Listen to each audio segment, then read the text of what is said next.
ఈరోజు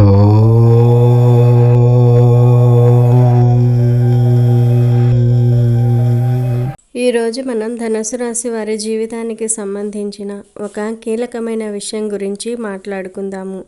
ధనుసు రాశి వారు తమ జీవితంలో ఎన్నటికీ ఏ ఒక్కరికి ఇవ్వకూడని ఒక అత్యంత పవిత్రమైన శక్తివంతమైన వస్తువు ఉంది.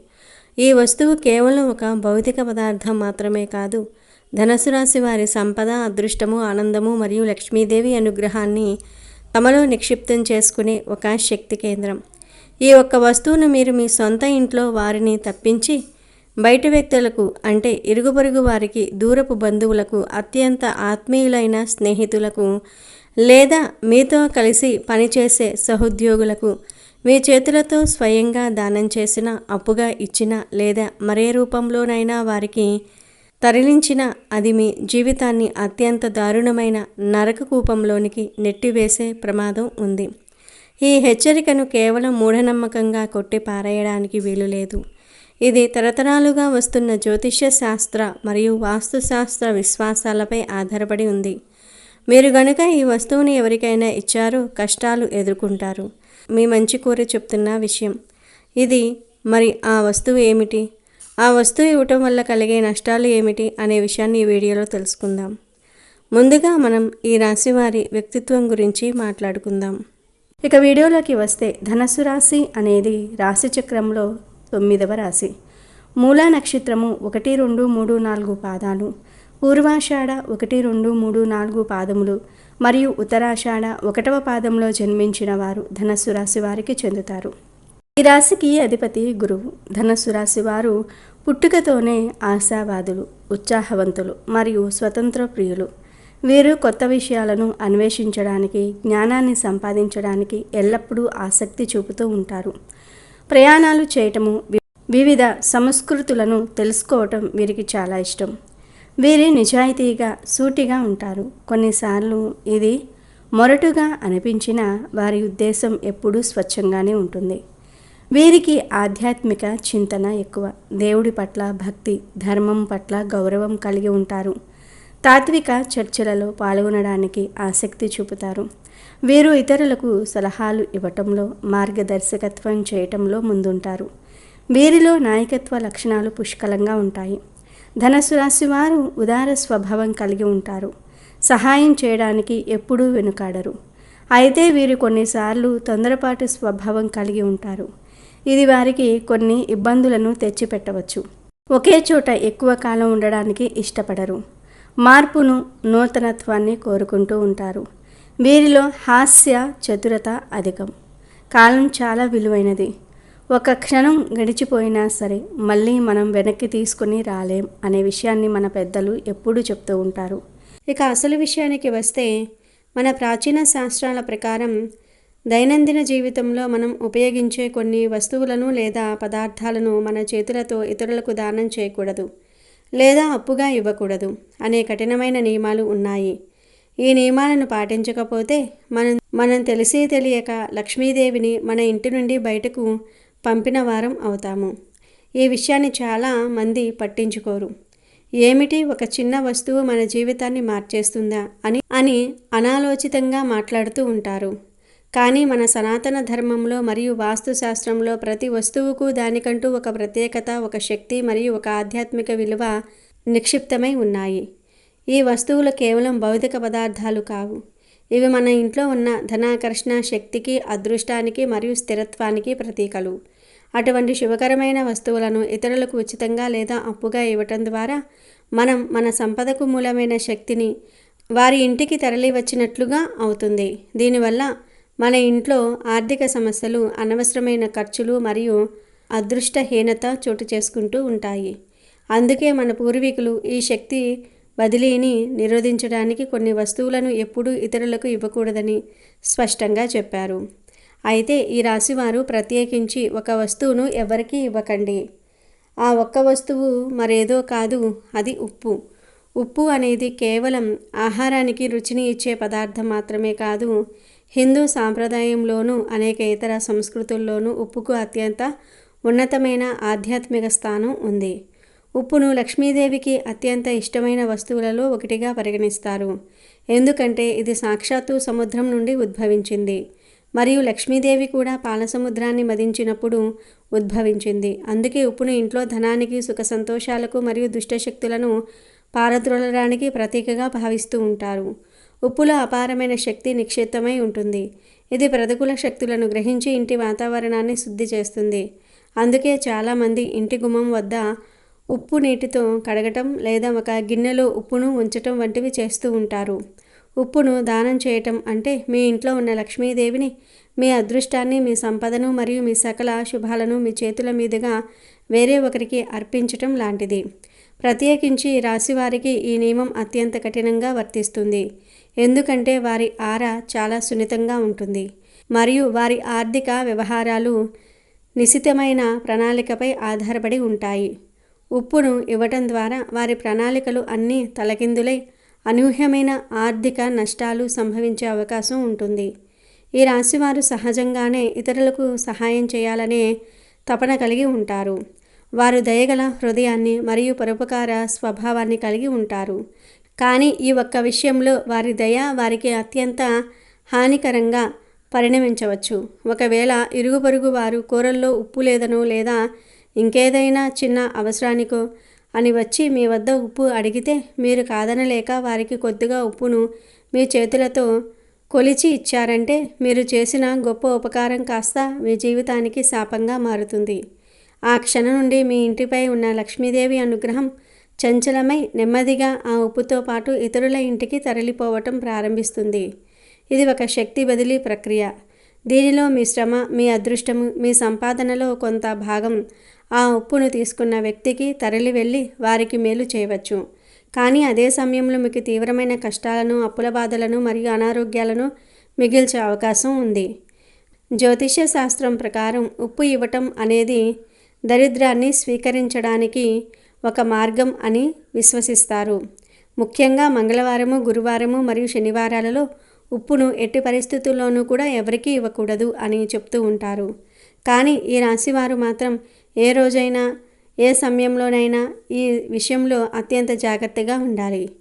మీ ఇంటి లోపల ఉన్న మీ తల్లిదండ్రులు, భార్య, బిడ్డలు లేదా తోడబుట్టిన వారు తప్పించి బయటి ప్రపంచంలోని వ్యక్తులు అంటే మీ బంధువులు, స్నేహితులు లేదా ఇరుగు పొరుగు వారు ఎవరైనా వచ్చి ఉప్పు అడిగితే వారికి మీ దయను చూపించకండి. మీరు వారికి వేరే ఏదైనా సహాయం చేయవచ్చు కానీ ఈ వస్తువును మాత్రం ఇవ్వకూడదు. ఈ చిన్న పొరపాటు మీ ఆర్థిక స్థిరత్వాన్ని, మీ మానసిక శాంతిని మరియు మీ కుటుంబ సౌఖ్యాన్ని దెబ్బతీయగలదు. మీరు ఈ ఉప్పును దానం చేసినప్పుడు మీరు లక్ష్మీదేవిని సముద్ర గర్భంలోనికి తిరిగి పంపిస్తున్నట్లుగా భావించబడుతుంది మరియు దేవి అనుగ్రహం కోల్పోవటం వలన మీ జీవితం ఒక్కసారిగా నరకంగా మారిపోతుంది. మీ ఇంట్లో ఉన్న డబ్బు నిలవదు, అనవసరమైన ఖర్చులు పెరిగిపోతాయి, వ్యాపారంలో నష్టాలు వస్తాయి, ఉద్యోగంలో సమస్యలు ఎదురవుతూ ఉంటాయి మరియు ఎంత కష్టపడినా ఫలితం అనేది కనిపించదు. దీనిని మరొక కోణం నుండి పరిశీలిస్తే ఉప్పు అనేది పూర్వకాలంలో అత్యంత విలువైన వస్తువు. రోమన్లు దానిని జీతంగా చెల్లించేవారు. అటువంటి విలువైన వస్తువును కేవలం దయతో ఇచ్చివేయటం అంటే మీ కష్టాన్ని మరియు దాని విలువను మీరు తక్కువగా అంచనా వేస్తున్నట్లుగా భావించాలి. ఈ రాశివారు వారి కష్టార్జితాన్ని అత్యంత భద్రంగా ఉంచుకోవాలి మరియు ఉప్పును ఇవ్వటం ద్వారా ఆ భద్రతకు ఒక పెద్ద రంధ్రం పడుతుంది. మీరు మీ చేతులతో ఉప్పును మరొకరికి ఇచ్చారంటే మీ ఇంటి నుండి లక్ష్మీదేవి యొక్క అదృష్టకరమైన శక్తి బయటకు పోవడానికి మీరే దారి చూపిస్తున్నట్లుగా అవుతుంది. ఆ శక్తి స్థానంలో అడిగిన వారి ఇంటి నుండి లేదా వారి జీవితం నుండి దారిద్ర్యం, అప్పులు, అనారోగ్యం వంటి ప్రతికూల శక్తులు మీ ఇంట్లోకి ప్రవేశించడానికి అవకాశం అనేది ఏర్పడుతుంది. ఎందుకంటే శక్తి ఎప్పుడూ ఖాళీగా ఉండదు. ఒక శక్తి పోతే దాని స్థానంలో మరొకటి చేరుకుంటుంది. అందుకే ఉప్పుని ఇచ్చేవారు తమ అదృష్టాన్ని ఇస్తారు, తీసుకునేవారు తమ దరిద్రాన్ని ఇస్తారు అనే ఒక బలమైన నమ్మకం ఉంది. ఈ శక్తి మార్పిడి ఈ రాశి వారి సున్నితమైన జీవన వ్యవస్థను తలక్రిందులు చేస్తుంది. ఒకవేళ మీరు ఎవరికైనా అత్యవసరంగా ఉప్పును ఇవ్వాల్సి వస్తే ఈ నియమాన్ని ఉల్లంఘించకుండా ఉండడానికి ఒక చిన్న పరిష్కారం ఉంది. మీరు ఉప్పును దానం చేయకుండా దానిని వారికి అమ్మవచ్చు. అంటే మీరు ఇచ్చిన చిన్న మొత్తంలో డబ్బును స్వీకరించి వారికి ఉప్పును ఇవ్వటం ద్వారా అది అప్పుగా లేదా దానంగా కాకుండా కొనుగోలుగా పరిగణించబడుతుంది. ఇది చిన్న చర్య ద్వారా శక్తి బదిలీ యొక్క ప్రతికూల ప్రభావం నుండి మీరు బయటపడవచ్చు. డబ్బును స్వీకరించడం ద్వారా మీరు మీ అదృష్టాన్ని మరొకరికి ఉచితంగా ఇవ్వకుండా దానికి ఒక విలువను కట్టి వారి నుండి దానికి సమానమైన శక్తిని స్వీకరించినట్లుగా అవుతుంది. కానీ సాధ్యమైనంత వరకు ఈ రాశివారు ఈ ఒక్క వస్తువుని ఎవరికీ ఇవ్వకుండా ఉండటమే ఉత్తమం. వీరు మీ జీవితంలో శాశ్వతమైన ఆనందాన్ని, ఆర్థిక స్థిరత్వాన్ని మరియు లక్ష్మీదేవి అనుగ్రహాన్ని కోల్పోకూడదనుకుంటే ఈ ఉప్పు అనే ఒక వస్తువును ఇతరులకి ఇవ్వటం మానేయండి. మీ ఇంట్లో ఉన్న ఉప్పు డబ్బాలో ఎల్లప్పుడూ నిండుగా ఉప్పు ఉండేలాగా చూసుకోవాలి. ఉప్పు డబ్బా ఖాళీగా ఉంచటం కూడా ఆర్థిక నష్టాలకు దారితీస్తుంది. అలాగే ఉప్పును ఎప్పుడూ కింద పడేయకూడదు మరియు ఉప్పును ఇతరులు చూసేలాగా ఉంచకూడదు. ఈ చిన్న చిన్న నియమాలను పాటించడం ద్వారా ఈ రాశివారు వారి జీవితంలో లక్ష్మీదేవి యొక్క అపరిమితమైన అనుగ్రహాన్ని మరియు సుఖ సంతోషాలను నిలుపుకోగలుగుతారు. ఈ నియమాన్ని పాటించకపోతే మీ కష్టాలన్నీ ఒక్కొక్కటిగా పెరిగిపోయి మీ జీవితం అంధకారంలోనికి కూరుకుపోవటం ఖాయం. ఉప్పుని ఎవరికైనా ఇవ్వటం అంటే ప్రాణం పోయిన దేహాన్ని మరొకరికి అప్పగించినట్లు.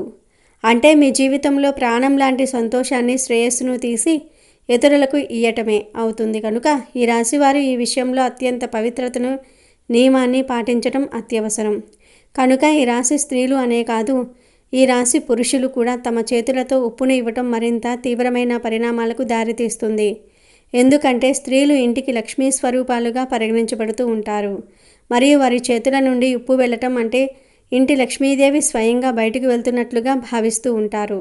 ఈ ఒక్క చిన్న వస్తువు మీ అదృష్టాన్ని, మీ ధనాన్ని, మీ వైవాహిక జీవితంలోని సంతోషాన్ని ప్రభావితం చేయగలదు.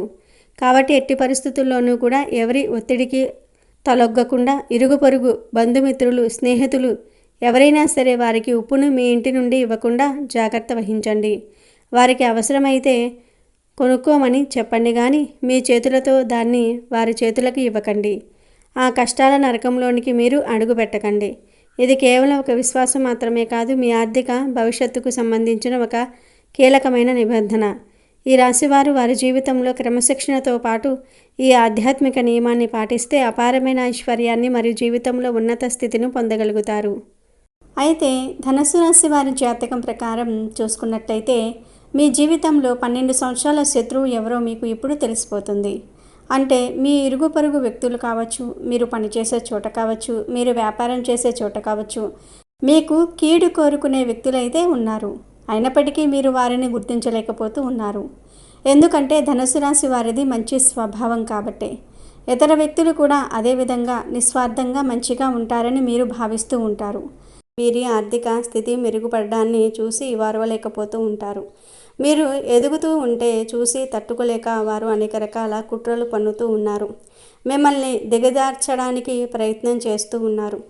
అటువంటి శత్రువు ఎవరు అయితే మీ జీవితంలో 12 సంవత్సరాల నుండి ఉన్నారో ఆ శత్రువు ఎవరో ఈ సమయంలో మీకు ఒక సంఘటన ద్వారా తెలిసిపోయే అవకాశాలే ఎక్కువగా కనిపిస్తూ ఉన్నాయి. వారు ఎవరో తెలిసినప్పుడు ఖచ్చితంగా జాగ్రత్తలు తీసుకోవాలి. వారితో సంబంధాలు తెంచుకోవాల్సినటువంటి అవసరం లేకపోయినా కానీ వారికి గుణపాఠం వచ్చే విధంగా మీరు వారితో ప్రేమగా ఉండండి. అయినా కానీ మీరు మీ పర్సనల్ విషయాలు మాత్రం ఎట్టి పరిస్థితుల్లోనూ కూడా వారితో షేర్ చేసుకోకండి. ఒకవేళ షేర్ చేశారంటే మాత్రం జీవితంలో మీరు ఎంతో పెద్ద తప్పు చేసిన వారవుతూ ఉంటారు. తెలిసి ఈ విధంగా తప్పు చేసినట్లయితే మాత్రం కొంతమంది మనస్తత్వం ఏ విధంగా ఉంటుందంటే వారు ఇది వరకు మోసం చేశారని తెలిసిన వారు మన కీడు కోరుకునే వ్యక్తులను తెలిసినా కానీ మళ్ళీ గుడ్డిగా వ్యక్తులను నమ్ముతూ ఉంటారు. ఈ విధంగా మీరు తప్పు చేశారంటే జీవితంలో సరిదిద్దుకోలేని అటువంటి తప్పు చేసిన వారు అవుతారు. మీకు మీరు సమస్యలను క్రియేట్ చేసుకున్న వారు అవుతారు.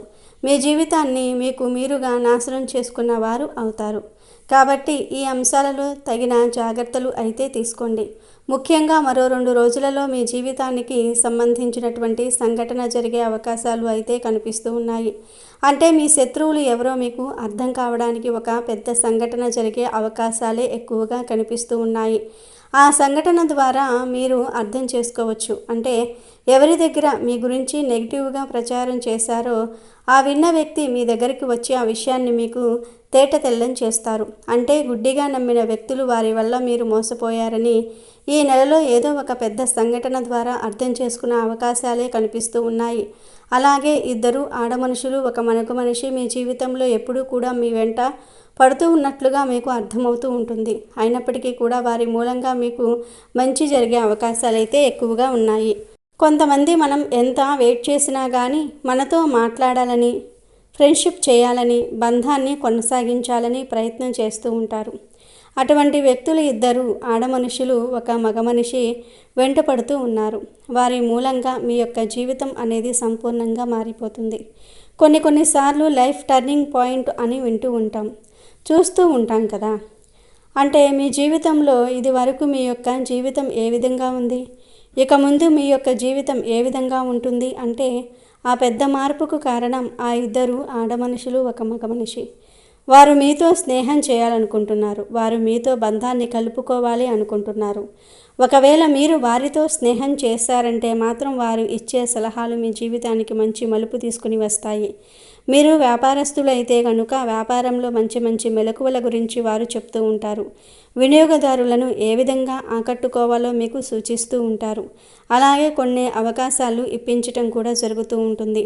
అలాగే ఉద్యోగస్తులు కూడా మంచి ఉద్యోగ అవకాశాలు వారి ద్వారా మీకు దొరుకుతూ ఉంటాయి. ఇంటర్వ్యూకి ఏ విధంగా అటెండ్ అవ్వాలో, ఇంటర్వ్యూలో ఏ విధంగా మార్కులు సాధించాలి, ఇటువంటి అంశాలన్నిటి గురించి కూడా మీకు పూర్తి అవగాహనను ఆ ఇద్దరు ఆడమనుషులు మగ మనిషి మీకు చూపించబోతూ ఉన్నారని చెప్పుకోవాలి. అంటే కలిసికట్టుగా ఒకేసారి ఇద్దరు మనుషులు ఒక మగ మనిషి ఒక జీవితంలోనికి రారండి. అంటే ఒక్కొక్కరు ఒక్కొక్క దగ్గర ఉంటారు.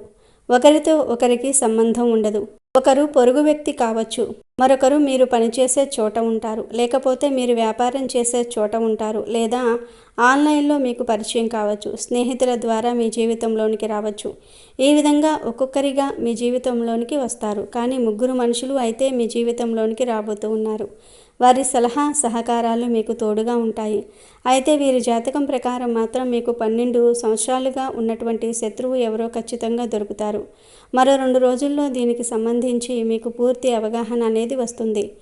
అంటే ఒక పెద్ద సంఘటన జరగబోతుందని, ఆ సంఘటన ద్వారా మీకు పూర్తిగా తేటతెల్లం అవుతుంది. మిమ్మల్ని శత్రువులుగా భావించే వ్యక్తులు ఎవరు, అలాగే వెనకాల గోతులు తవ్వుతున్న వ్యక్తులు ఎవరు, మీ పరువు ప్రతిష్టలకు భంగం కలిగిస్తున్నటువంటి ఆ వ్యక్తులు ఎవరు, వీటి గురించి కూడా ఒక క్లారిటీ అయితే మీకు రాబోతుంది. ఈ విధంగా ఈ 2 తేదీల సమయంలో మీ యొక్క జాతకం ప్రకారం మీకు చాలా కీలకమైన రోజులనే చెప్పుకోవాలి. ఇంకా మీరు హనుమాన్ చాలీసా పఠించాలి. మీకు వీలైనంతలో మీ శక్తి మేరకు దాన ధర్మాలు చేయండి. అపారమైన పుణ్యఫలాన్ని మీరు ఖచ్చితంగా పొందుతారు. అలాగే మీ జీవితంలో మరిన్ని శుభ ఫలితాలు పొందడానికి గోమాతను సేవించండి. గోమాత అంటే కనుక సకల దేవత స్వరూపమే. గోమాతను మీరు ఆరాధిస్తే సకల దేవతలను మీరు ఆరాధించినట్లే. ధనుసు రాశి వారు శత్రు సమస్యల నుండి విముక్తి పొందడానికి నరసింహస్వామిని భక్తి శ్రద్ధలతో పూజించటం అత్యంత ప్రభావవంతమైన మార్గంగా చెప్పబడుతుంది. ప్రతిరోజు నరసింహస్వామి చిత్రపటాన్ని లేదా విగ్రహాన్ని పూజ గదిలో ఉంచి దీపం వెలిగించి ధూపం వేయాలి. స్వామికి ఇష్టమైన తామర పువ్వులు, తులసి ఆకులతో పూజించటం వల్ల మంచి ఫలితాలు లభిస్తాయి. వీలైనప్పుడల్లా నరసింహస్వామి ఆలయాన్ని సందర్శించి స్వామివారికి అభిషేకం చేయించి ప్రత్యేక పూజలు నిర్వహించటం వల్ల శత్రుబాధలు తొలగిపోతాయి. మంగళవారాలు లేదా శనివారాలు నరసింహస్వామికి ప్రీతికరమైన రోజులు కాబట్టి ఆ రోజుల్లో దర్శించుకుంటే మరింత మంచిది. ఇంటిలో శాంతి స్వరూపమైన నరసింహస్వామి ఫోటో పెట్టుకోవాలి. ఉగ్ర రూపంలో ఉన్న నరసింహస్వామి ఫోటో పెట్టుకోకూడదు. ఎందుకంటే శాంత రూపం ఇంట్లో సానుకూల శక్తిని, ప్రశాంతతను పెంచుతుంది. ఉగ్ర రూపం ఇంట్లో తీవ్రతను, ఉద్రిక్తతను కలిగించవచ్చునని నమ్మకం. కాబట్టి కుటుంబ శాంతికి శాంతరూపమే శ్రేయస్కరం. నరసింహస్వామికి పానకము, వడపప్పు, బెల్లం, పరమాన్నం వంటివి నైవేద్యంగా సమర్పించటం శుభప్రదం. నరసింహ జయంతి లేదా నరసింహ చతుర్దశి వంటి పవిత్ర దినాల్లో నరసింహస్వామి వ్రతాలు ఆచరించటం ద్వారా శత్రువులపై విజయం సాధించవచ్చు. నరసింహస్వామి మంత్రాలను నిత్యం జపించటం వల్ల శత్రువుల నుండి రక్షణ లభిస్తుంది. ధనుసు రాశి వారు పఠించాల్సిన కొన్ని ముఖ్యమైన మంత్రాలు: ఓం శ్రీం నృసింహాయ నమః లేదా ఓం క్లీం లక్ష్మీ నృసింహాయ నమః. ఈ మంత్రం శత్రువుల నుండి రక్షణతో పాటు ధనలాభము, సుఖ సంతోషాలను ప్రసాదిస్తుంది. మంత్రాలను జపించేటప్పుడు మనస్సును ఏకాగ్రం చేసి నరసింహస్వామిని స్మరించుకుంటూ చేస్తే మంచి ఫలితం ఉంటుంది. శత్రు సమస్యలతో బాధపడే ధనుస్సు రాశి వారికి ఉప్పు నీటితో స్నానం చేయటం ఒక సాధారణ నివారణ మార్గంగా సూచించబడుతుంది. దీని వెనుక ఉన్న నమ్మకం ఏమిటంటే ఉప్పు ప్రతికూల శక్తులను గ్రహించి శరీరం నుండి తొలగిస్తుంది. ఒక బకెట్ గోరువెచ్చని నీటిలో గుప్పెడు గల్లులుప్పు లేదా సముద్రపు ఉప్పుని వేసి బాగా కరిగేలాగా కలపాలి. ఆ నీటితో వారానికి 2 లేదా 3 సార్లు స్నానం చేయాలి. ఈ స్నానం శారీరక శుభ్రతతో పాటు మానసిక ప్రశాంతతను కూడా ఇస్తుందని, ప్రతికూల ప్రభావాలను తగ్గిస్తుందని నమ్ముతూ ఉంటారు. ముఖ్యంగా శత్రువుల వల్ల కలిగే మానసిక ఒత్తిడిని, ఆందోళనను తగ్గించడంలో ఇది సహాయపడుతుంది. అలాగే ఎరుపు రంగు కుంకుమ ధరించాలి. ఎరుపు రంగు శక్తి, ధైర్యము మరియు ఉగ్రత్వానికి ప్రతీక.